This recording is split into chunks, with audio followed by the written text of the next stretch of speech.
कन्या राशि वालों, ज्योतिष शास्त्र में एक ग्रह को तूफान का, परीक्षा का और अनुशासन का प्रतीक माना गया है और वो है न्याय के देवता, कर्मफलदाता शनिदेव। शनि का नाम सुनते ही अक्सर लोग डर जाते हैं, लेकिन शनि आपके शत्रु नहीं, आपके सबसे बड़े शिक्षक है। वो एक ऐसे गुरु हैं जो कठोर परीक्षा लेते हैं, लेकिन उस परीक्षा में सफल होने पर आपको इतना मजबूत और काबिल बना देते हैं कि फिर जीवन का कोई भी तूफान आपको हिला नहीं पाता। शनि आपके कर्मों का हिसाब रखते हैं, एक एक कर्म का। वो आपको वही फल देते हैं जिसके आप हकदार हैं, न एक कण ज्यादा न एक कण कम। और आज हम यहां एकत्रित हुए हैं शनिदेव की एक ऐसी ही बड़ी चाल को समझने के लिए जिसका प्रभाव आप, मेरे कन्या राशि के मित्रों पर आने वाले लगभग 8 महीनों तक बहुत ही गहराई से पड़ने वाला है। हम बात कर रहे हैं उस महत्वपूर्ण अवधि की जो 28 नवंबर 2025 से शुरू होकर 26 जुलाई 2026 तक चलेगी। ये वो समय है जब शनिदेव अपनी वक्री यानी उल्टी चाल को समाप्त करके मीन राशि में सीधी चाल चलना शुरू करेंगे, जिसे ज्योतिष की भाषा में मार्गी होना कहते हैं। हम परत दर परत ये जानेंगे कि शनिदेव का ये बदलाव आपके जीवन के हर एक पहलू पर, आपके करियर की दिशा, आपकी आर्थिक स्थिति, आपकी सेहत की दशा और आपके रिश्तों की गर्माहट पर क्या और कैसे प्रभाव डालेगा। ये केवल राशिफल नहीं, बल्कि आने वाले 8 महीनों के लिए आपका मार्गदर्शन है। ये राशिफल आपकी चंद्र राशि यानी जन्म राशि पर आधारित है। तो यदि आपकी कन्या राशि है तो अगले कुछ मिनट नहीं, बल्कि आपका आने वाला पूरा जीवन इस जानकारी से प्रभावित हो सकता है।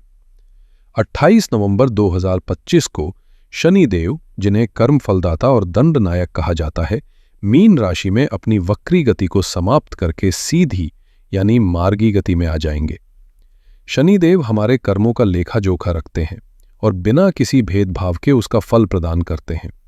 जब वे मार्गी होते हैं तो ये न्याय और परिणामों का सेम होता है। जो मेहनत आपने पिछले समय में की है, जिसका फल आपको रुका हुआ महसूस हो रहा था, अब शनिदेव उसका पूरा हिसाब करने आ रहे हैं। इस पूरे समय में शनिदेव आपकी राशि से सप्तम भाव में गोचर कर रहे हैं। सप्तम भाव विवाह, व्यापार, साझेदारी और समाज में आपकी छवि का होता है। ज्योतिष का एक बहुत महत्वपूर्ण सूत्र है कि सप्तम भाव में शनि को दिग्बल प्राप्त होता है, यानी उन्हें दिशाओं का पूर्ण बल मिलता है। जब कोई ग्रह दिग्बली होता है तो वो अपने सर्वश्रेष्ठ और शक्तिशाली परिणाम देने में सक्षम हो जाता है। तो शनिदेव आपके रिश्तों और व्यापार के घर में पूरी ताकत के साथ बैठे हैं। अब यहां एक बहुत ही गहरी बात है जिसे आपको समझना होगा। आपकी कन्या राशि के लिए शनि 2 घरों के स्वामी हैं। पंचम भाव के, जो एक शुभ त्रिकोण भाव है और शिक्षा, बुद्धि, संतान व प्रेम संबंधों का होता है, और छठे भाव के, जो एक अशुभ दुस्थान भाव है और रोग, ऋण, शत्रु व नौकरी का होता है। तो शनि आपके लिए एक ही समय में शुभ और अशुभ दोनों है। अब चमत्कार देखिए, जब आपके पंचम भाव यानी एक शुभ त्रिकोण के स्वामी शनि आपके सप्तम भाव यानी एक शक्तिशाली केंद्र में आकर बैठते हैं, तो ये ज्योतिष के सबसे शक्तिशाली राजयोगों में से एक केंद्र त्रिकोण राजयोग का निर्माण करता है। ये राजयोग जीवन में अपार सफलता, पद, प्रतिष्ठा और धन देने की क्षमता रखता है। शनि का दिग्बली होकर यह राजयोग बनाना इस गोचर को आपके लिए असाधारण रूप से शुभ बना देता है। इस सोने पर सुहागा ये है कि अन्य बड़े ग्रह भी आपकी मदद कर रहे हैं। राहु आपके सप्तम भाव में शनि के साथ है या कुछ गणनाओं के अनुसार छठे भाव में है। दोनों ही स्थितियों में वे शत्रुओं पर विजय और अप्रत्याशित लाभ देने में सक्षम है। केतु आपके लग्न में है, जो आपको आध्यात्मिक बना सकते हैं, और बृहस्पति का गोचर आपके दशम भाव में हो रहा है, जो सीधे सीधे आपके करियर और कर्म क्षेत्र को एक नई ऊंचाई दे रहा है। तो कुल मिलाकर देखें तो ये 8 महीने का समय आपके लिए एक कॉस्मिक रीसेट बटन की तरह है। एक ऐसा समय जब ब्रह्मांड की सबसे शक्तिशाली ऊर्जाएं मिलकर आपके जीवन को बदलने के लिए तैयार हैं। अब हम आपके जीवन के अलग अलग क्षेत्रों पर पड़ने वाले प्रभावों का बहुत विस्तार से और एक एक करके विश्लेषण करेंगे। करियर के लिहाज से ये 8 महीने आपके जीवन के सबसे बेहतरीन समय में से एक साबित हो सकते हैं। अगर आप नौकरी करते हैं तो कमर कस लीजिए। शनि छठे भाव के स्वामी है और गुरु दशम भाव को प्रभावित कर रहे हैं। इसका सीधा सा मतलब है प्रमोशन, पदोन्नति और सम्मान। जो पहचान, जो एप्रिसिएशन आपको लंबे समय से नहीं मिल रही थी, वो अब आपको मिलेगी। आपके सीनियर्स और बॉस आपके काम को ना सिर्फ देखेंगे बल्कि उसकी सराहना भी करेंगे। अगर आप नौकरी बदलने का सोच रहे थे तो 28 नवंबर 2025 के बाद का समय आपके लिए बेहतरीन अवसर लेकर आएगा। आपको अपनी मनचाही जगह पर बेहतर पद और बेहतर वेतन मिलने की प्रबल संभावना है।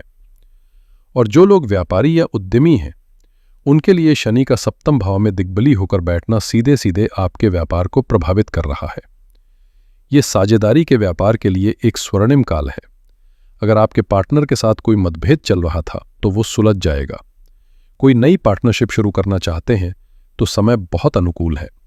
रुका हुआ पैसा बाजार से वापस आएगा, नई डील्स मिलेंगी और आपका मुनाफा बढ़ेगा। केंद्र त्रिकोण राजयोग आपकी बुद्धि को इतना प्रखर कर देगा कि आप जो भी व्यावसायिक निर्णय लेंगे वो दूरगामी और लाभदायक सिद्ध होगा। ये सब क्यों होगा? इसका ज्योतिषीय कारण समझिए। शनि आपके पंचम यानी बुद्धि और छठे यानी शत्रु भाव के स्वामी होकर सप्तम यानी व्यापार भाव में दिग्बली है। इसका अर्थ है आप अपनी बुद्धि का प्रयोग करके अपने शत्रुओं और प्रतिस्पर्धियों पर विजय प्राप्त करते हुए अपनी सामाजिक और व्यावसायिक छवि को मजबूत करेंगे। राहु का साथ आपको लीक से हटकर सोचने की शक्ति देगा, जिससे आप अपने कॉम्पिटिटर्स को आसानी से मात दे पाएंगे। आर्थिक दृष्टिकोण से यह अवधि आपकी तिजोरी भरने वाली साबित हो सकती है। शनि के मार्गी होते ही आपको महसूस होगा कि जो पैसों का प्रवाह रुक गया था वो फिर से चल पड़ा है। आपकी आमदनी में वृद्धि होगी। बृहस्पति का दशम भाव से गोचर नए अवसर पैदा करेगा, जिससे आमदनी के नए स्रोत भी खुल सकते हैं। सबसे महत्वपूर्ण बात, आपकी धन संचय करने यानी सेविंग्स करने की क्षमता में सुधार होगा। ये इस गोचर का सबसे बड़ा उपहार हो सकता है। संपत्ति, घर और वाहन का महायोग। शनिदेव अपनी दशम दृष्टि से आपके चतुर्थ भाव यानी सुख स्थान को देख रहे हैं। चतुर्थ भाव भूमि, भवन और वाहन का होता है। शनि की ये दृष्टि नया घर, जमीन या वाहन खरीदने के लिए एक अत्यंत शक्तिशाली योग बना रही है। अगर आप लोन के लिए प्रयास कर रहे थे तो वो स्वीकृत हो जाएगा। कोई पुरानी संपत्ति बेचना चाहते थे तो उसकी अच्छी कीमत मिलेगी। अगर कोई संपत्ति विवाद चल रहा था तो उसका फैसला आपके हाथ में आने की प्रबल संभावना है। हाँ, यहां एक आर्थिक सावधानी जरूर रखें। शनि छठे भाव यानी ऋण के स्वामी भी है। ये गोचर आपको संपत्ति बनाने के लिए अच्छा लोन तो दिला सकता है, लेकिन आपको अनावश्यक चीजों पर खर्च करके बुरा लोन लेने से बचना होगा। केतु का लग्न में होना भी कभी कभी बिना सोचे समझे खर्च करवा देता है, इसलिए अपने बजट पर नियंत्रण रखना बहुत जरूरी है। रिश्तों के मामले में ये समय कड़वाहट को दूर कर मिठास घोलने वाला है। जो लोग विवाह योग्य हैं और लंबे समय से एक अच्छे जीवन साथी की तलाश में थे, उनका इंतजार अब खत्म हो सकता है। शनि का सप्तम भाव, जो विवाह का ही घर है, में मार्गी होना विवाह के प्रबल योग बना रहा है। अगर आप किसी प्रेम संबंध में हैं तो ये समय उस रिश्ते को विवाह के बंधन में बांधने के लिए अत्यंत शुभ है। शनि रिश्तों में गंभीरता और स्थायित्व लाते हैं, इसलिए इस दौरान होने वाले रिश्ते लंबे समय तक टिकते हैं। और जो लोग पहले से शादीशुदा है, यदि आपके वैवाहिक जीवन में पिछले कुछ समय से तनाव, अनबन या गलतफहमियां चल रही थीं, तो अब आपको उनसे राहत मिलेगी। शनिदेव न्याय करेंगे और आपके रिश्ते में आपसी समझ, सम्मान और प्रेम को फिर से स्थापित करेंगे। आप और आपके पार्टनर एक दूसरे की जिम्मेदारियों को बेहतर ढंग से समझेंगे और रिश्ते में एक नई परिपक्वता का अनुभव करेंगे। रिश्तों में एक सावधानी भी है। सप्तम भाव में शनि के साथ राहु का भी प्रभाव है। साथ ही शनि छठे भाव के स्वामी है। ये दो बातें इंगित करता है। पहला, आपको अपने जीवन साथी के स्वास्थ्य का विशेष ध्यान रखना होगा। अपने रिश्ते में अहंकार और तर्क वितर्क से बचें।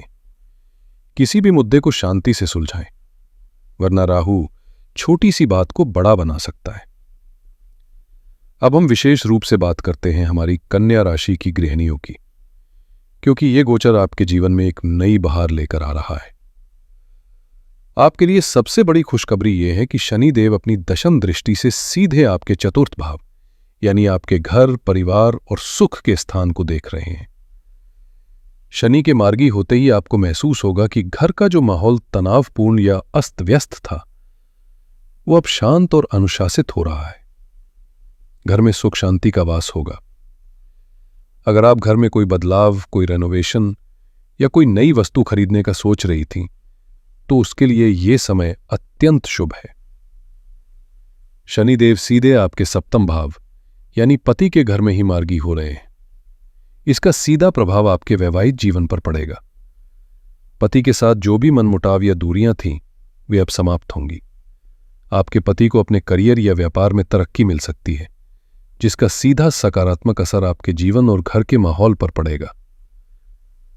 परिवार में आपका मान सम्मान बढ़ेगा। आपके लिए शनि पंचम भाव यानी संतान के घर के स्वामी भी हैं। शनि के सीधी चाल चलने से आपको संतान से जुड़ी चिंताओं से मुक्ति मिलेगी। यदि संतान की पढ़ाई या स्वास्थ्य को लेकर आप परेशान थी, तो अब उसमें सुधार देखने को मिलेगा। संतान आपकी बात मानेगी और अपने क्षेत्र में अच्छा प्रदर्शन करेगी, जिससे आपको गर्व और मानसिक शांति का अनुभव होगा। और सबसे जरूरी बात, शनि की दृष्टि आपके लग्न यानी स्वयं के भाव पर भी है। ये आपको अपने स्वास्थ्य पर ध्यान देने के लिए प्रेरित करेगी। जो ऊर्जा और आत्मविश्वास कहीं खो गया था, वो वापस आएगा। आप कोई नया हुनर सीख सकती हैं, कोई हॉबी क्लास ज्वाइन कर सकती हैं या घर से ही कोई छोटा मोटा काम शुरू करने का भी सोच सकती हैं।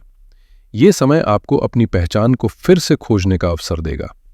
ये गोचर आपके स्वास्थ्य और व्यक्तित्व पर भी गहरा प्रभाव डालेगा। ये एक और बड़ी राहत की खबर है। शनि आपके छठे भाव यानी रोग के घर के स्वामी हैं। उनका वक्री होना आपको लंबे समय से कोई न कोई पुरानी बीमारी से परेशान कर रहा था। अब शनि के मार्गी होते ही आपको उन पुरानी बीमारियों से मुक्ति मिलने की प्रबल संभावना है। आपको सही डॉक्टर और सही इलाज मिलेगा। आपकी ऊर्जा का स्तर बढ़ेगा और आप खुद को ज्यादा स्वस्थ और स्फूर्तिवान महसूस करेंगे। व्यक्तित्व में भी निखार आएगा। शनि अपनी सप्तम दृष्टि से सीधे आपके लग्न यानी प्रथम भाव को देख रहे हैं। ये आपके व्यक्तित्व पर सीधा प्रभाव है। आप पहले से ज्यादा अनुशासित, गंभीर और आत्मविश्वासी महसूस करेंगे। लोग आपकी बातों को ज्यादा ध्यान से सुनेंगे। हालांकि लग्न में बैठे केतु आपको कभी कभी दिशाहीन और भ्रमित महसूस करा सकते हैं। यहां शनि की दृष्टि एक एंकर की तरह काम करेगी, जो आपको केतु के भ्रम से निकालकर जमीनी हकीकत से जोड़े रखेगी। लेकिन इस गोचर की सबसे बड़ी चुनौती है आलस्य। शनि का लग्न पर प्रभाव आलस्य और टालमटोल की आदत दे सकता है। ब्रह्मांड आपको सब कुछ देने को तैयार है, लेकिन अगर आप आलस्य के कारण उन अवसरों का लाभ नहीं उठाएंगे, तो ये स्वर्णिम अवसर हाथ से निकल सकता है। अब बात करते हैं उस चीज की जिसकी हम सबको जरूरत होती है, भाग्य। शनिदेव अपनी तीसरी दृष्टि से आपके नवम भाव यानी भाग्य स्थान को देख रहे हैं। शनि की ये दृष्टि आपके भाग्य के बंद दरवाजों को खोलने जा रही है। आपको महसूस होगा कि आपके काम अब कम मेहनत में भी बनने लगे। पिता के साथ संबंध सुधरेंगे और उनका पूरा सहयोग आपको मिलेगा। आपकी रुचि धर्म और अध्यात्म में बढ़ेगी। किसी तीर्थ यात्रा पर जाने का भी योग बन रहा है। छात्रों के लिए भी ये समय वरदान की तरह है। शनि आपके पंचम भाव यानी शिक्षा के स्वामी हैं। प्रतियोगी परीक्षाओं में सफलता मिलने के प्रबल योग हैं। अगर आप उच्च शिक्षा के लिए विदेश जाने का प्रयास कर रहे हैं, तो इस अवधि में आपको सफलता मिल सकती है। आपकी एकाग्रता बढ़ेगी और पढ़ाई में मन लगेगा। चलिए, इस पूरी चर्चा का सार एक बार फिर से दोहराते हैं। ये समय करियर में प्रमोशन, नई नौकरी और व्यापार में अभूतपूर्व वृद्धि का है। वित्त के मामले में धन लाभ, बचत में वृद्धि और नया घर या वाहन खरीदने का प्रबल योग है। रिश्तों में विवाह के योग हैं और वैवाहिक जीवन में मधुरता व स्थिरता आएगी। स्वास्थ्य में पुरानी बीमारियों से मुक्ति और सुधार होगा और भाग्य का पूरा साथ मिलने से शिक्षा में बड़ी सफलता मिलेगी। लेकिन कुछ सावधानियां भी हैं। अहंकार और आलस्य, ये दो आपके सबसे बड़े शत्रु होंगे। इनसे हर हाल में बचें। अपने जीवन साथी के स्वास्थ्य का विशेष ध्यान रखें और कार्यक्षेत्र व रिश्तों में किसी भी तरह के वाद विवाद से दूर रहें। इस अवधि की सबसे महत्वपूर्ण तारीख है 28 नवंबर 2025। इस तारीख को अपने कैलेंडर में मार्क कर लें। ये वो दिन है जब से आपके जीवन में सकारात्मक बदलावों की शुरुआत होगी। और इस अवधि के लिए सबसे बड़ी सलाह ये है कि ये आपके जीवन का एक ऐसा समय है जो अगले 30 वर्षों तक शायद दोबारा ना आए। इस गोल्डन पीरियड का पूरा लाभ उठाने के लिए अनुशासित बने, कर्मठ बने और अवसरों को पहचानकर उन पर तुरंत कार्य करें। इस शुभ समय के फलों को कई गुना बढ़ाने के लिए और किसी भी छोटी मोटी नकारात्मकता को दूर करने के लिए आप ये सरल और शक्तिशाली उपाय कर सकते हैं। पहला, गणपति की आराधना करें। आपकी राशि के स्वामी बुध हैं और उनके अधिपति देव भगवान गणेश हैं। हर बुधवार को भगवान गणेश को दूर्वा और सिंदूर अर्पित करें। उन्हें मोदक या बेसन के लड्डू का भोग लगाएं। दूसरा, हनुमान चालीसा का पाठ करें। शनिदेव और राहु केतु के किसी भी अशुभ प्रभाव को शांत करने के लिए हनुमान जी की आराधना सर्वश्रेष्ठ मानी जाती है। प्रतिदिन या कम से कम हर मंगलवार और शनिवार को हनुमान चालीसा का पाठ अवश्य करें। और तीसरा, भगवान शिव की पूजा करें। शास्त्रों के अनुसार भगवान शिव शनिदेव के गुरु हैं। हर सोमवार को शिवलिंग पर जल और यदि संभव हो तो पंचामृत अर्पित करें। ये उपाय शनिदेव की कृपा पाने का सबसे सरल मार्ग है। कन्या राशि वालों, ब्रह्मांड ने आपके लिए सफलता का महामार्ग खोल दिया है। ये समय रुकने का नहीं, बल्कि अपने सपनों को पूरा करने के लिए दौड़ने का है। कर्म फलदाता शनि आपको आपकी हर एक मेहनत का फल देने के लिए तैयार हैं। इस अद्भुत समय का स्वागत खुली बाहों से करें। आशा है कि यह विस्तृत जानकारी आने वाले 8 महीनों की योजना बनाने में आपकी मदद करेगी। अगर आपको यह वीडियो अच्छी लगी हो तो इसे लाइक करें, अपने कन्या राशि के दोस्तों और परिवार के सदस्यों के साथ शेयर करें और हमारे चैनल को सब्सक्राइब करना ना भूलें। आप सभी के आने वाले समय के लिए ढेर सारी शुभकामनाएं। हर हर महादेव।